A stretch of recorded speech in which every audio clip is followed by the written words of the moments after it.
नमस्कार बंधुगण आपण को आम चैनल को बहुत बहुत स्वागत। महाशिवरात्रि अच्छी भोलानाथ कृपा लाभ कर सबुठ बड़ दिन अटे। ए दिन समस्त ग्रह दोष एवं कुंडर बाधा दूर होता है किंतु वर्तमान ग्रहर गोचर एवं स्थिति अनुଯାयी यही महाशिवरात्रि विशेषकर यह चारोटी राशि व्यक्ति मान टिके सावधान रहा बहुत जरूरी अटे। आज विशेष वीडियो आम जाना से राशि गुड़िक कौन से कहीं समान हम एवं महाशिवरात्रि दिन क्यों स्वतंत्र उपाय कले ये सब समस्या समाधान हो पार। तो चलतु डेर न करके वीडियो आरंभ करिया। तो प्रथम राशि आपंकर कुंभ राशि देखो कि आपंकर वर्तमान कुंभ राशि उपर देखा तो शनि देवंकर 7.5 भाग चली शनि निजे ए राशि विराजमान अच्छा। यह समय मानसिक चाप बढ़ा काम विलंब होगा और बिना कारण विवाद सृष्टि होवार आशंका रही तेणु निज राग उपर नियंत्रण रखु जहाँपाई बहुत भल रही। तो ये क्षेत्र में आप समाधान कौन रहा तो देखो कि बंधुगण महाशिवरात्रि दिन शिवलिंग उपर जल अर्पण करने समय अपर कला राशि पकाई अभिषेक करतु। या सहित महादेव पाखरे एक सोरष तेलर दीप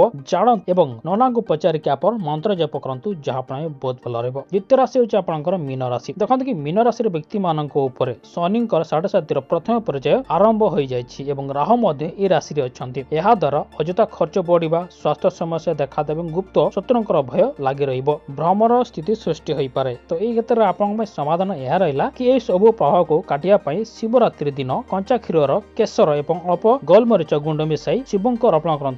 या सहित आप 108 बेल पत्र चंदन राम लेखि महादेव को चढ़ातु सब बाधा आपण जीवन रू दूर हो। देखिए आपंकर मकर राशि देखते कि मकर राशि लोक मान शनि 7.5 शेष पर्याय चली। यह समय जदिव बहुत खराब नहीं तथापि पारिवारिक कहल और अटक रही पुराणा रोग पुणी थे बाहर संभावना देखा जाए। क्षेत्र में आपंकर आर्थिक निष्पत्ति नवा बेले समाधान रहा बहुत जरूरी अटे। देखते कि आपड़ी समाधान कहि तो आप महाशिवरात्रि दिन भगवान शिव को समीपत्र निश्चय अर्पण करंतु एवं या सह मुग डाली दान कले कुंडलीर दोष शांत होब अटक रही धन आपण जीवन में फेरी आसब। शेष देखिए आपंकर कन्या राशि देखते कि कन्या राशि वर्तमान केतु ग्रहर गोचर चली केतु प्रभाव में अत्यधिक चिंता करने पेट संबंधी समस्या और निज लोकों धक्का मिलवार आशंका लगी रोचे। कौन से नुआ काम आरंभ करने बेले बहुत सतर्क आप रुहतु तेणुक आपको कहबी कि आप क्षेत्र में कौन करेंगे। केतु एवं अन्य ग्रह मान शांत करने महाशिवरात्रि दिन शिवलिंग को पंचामृत जमीक आप क्षीर